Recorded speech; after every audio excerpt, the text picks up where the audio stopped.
Assalamualaikum warahmatullahi wabarakatuh. Perkenalkan, nama saya Dwi Rara Anggraini, NPM C1B01805055. Baiklah, di sini saya akan menjelaskan sedikit tentang materi yang pertama, yaitu adalah materi asuransi. Apa sih pengertian dari asuransi? Asuransi adalah pertanggungan atau perjanjian antara dua belah pihak, di mana pihak satu berkewajiban membayar iuran atau kontribusi atau premi. Pihak yang lainnya memiliki kewajiban memberikan jaminan sepenuhnya kepada pembayar iuran atau kontribusi atau premi apabila terjadi sesuatu yang menimpa pihak pertama atau barang miliknya sesuai dengan perjanjian yang sudah dibuat.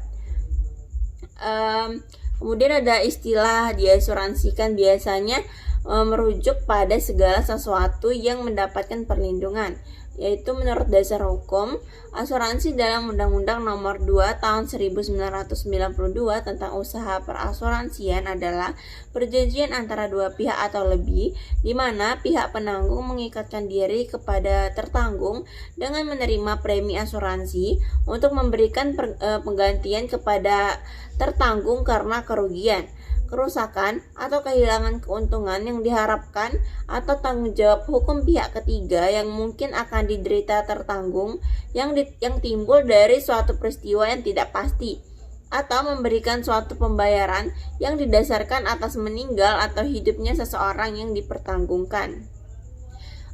Perhitungan menggunakan ilmu aktuaria. Penanggung menggunakan ilmu aktuaria untuk menghitung resiko yang mereka perkirakan. Ilmu aktuaria menggunakan matematika, terutama statistika dan probabilitas, yang dapat digunakan untuk melindungi resiko untuk memperkirakan klaim di kemudian hari dengan ketepatan yang dapat diandalkan. Keuntungan perusahaan asuransi. Perusahaan asuransi juga mendapatkan keuntungan investasi. Ini diperoleh dari investasi premi yang diterima sampai mereka harus membayar klaim. Uang ini disebut float. Penanggung bisa mendapatkan keuntungan atau kerugian dari harga perubahan float dan juga suku bunga atau dividen di float. Prinsip dasar asuransi itu yang pertama ada insurable interest, hak untuk mengasuransikan yang timbul dari suatu hubungan keuangan antara tertanggung dengan yang diasuransikan dan diakui secara hukum. Yang kedua ada utmost good faith, suatu tindakan untuk mengungkapkan secara akurat dan lengkap semua fakta yang material mengenai sesuatu yang akan diasuransikan, baik diminta maupun tidak. Yang ketiga ada proximate cause, suatu penyebab aktif, efisien yang menimbulkan rantaian kejadian yang menimbulkan suatu akibat tanpa adanya intervensi, suatu yang mulai dan secara aktif dari sumber yang baru dan independen. Yang keempat ada indemnity, suatu mekanisme di mana penanggung menyediakan kompensasi finansial dalam upayanya menempatkan tertanggung dalam posisi keuangan yang ia miliki sesaat sebelum terjadinya kerugian.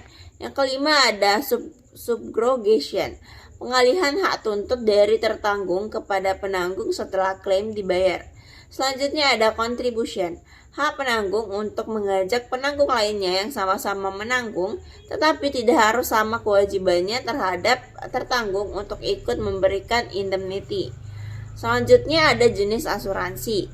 Asuransi yang pertama itu asuransi pendidikan, adalah asuransi yang keberadaannya dianggap sangat penting sekarang dikarenakan masyarakat beranggapan bahwa asuransi pendidikan merupakan asuransi cerdas yang dapat menjamin pendidikan yang lebih baik. Yang kedua ada asuransi jiwa, merupakan jenis asuransi yang memberikan jaminan atas kematian seseorang yang tertanggung dengan memberikan keuntungan finansial. Selanjutnya ada asuransi kesehatan, adalah sebuah asuransi yang memberikan penanggungan terhadap permasalahan kesehatan yang diakibatkan oleh penyakit. Selanjutnya adalah asuransi kendaraan, merupakan jenis asuransi yang memberikan layanan asuransi terhadap kendaraan yang mengalami kerusakan, kehilangan, dan lain sebagainya. Selanjutnya adalah asuransi bisnis, merupakan layanan asuransi yang menjamin pihak yang tertanggung dengan kegiatan bisnis. Selanjutnya adalah asuransi properti. Asuransi jenis ini umumnya memberikan pelayanan terhadap pelindungan pemilik rumah dari resiko seperti properti pribadi, kerusakan tempat tinggal seperti kebakaran, dan kerusakan pada barang-barang pribadi.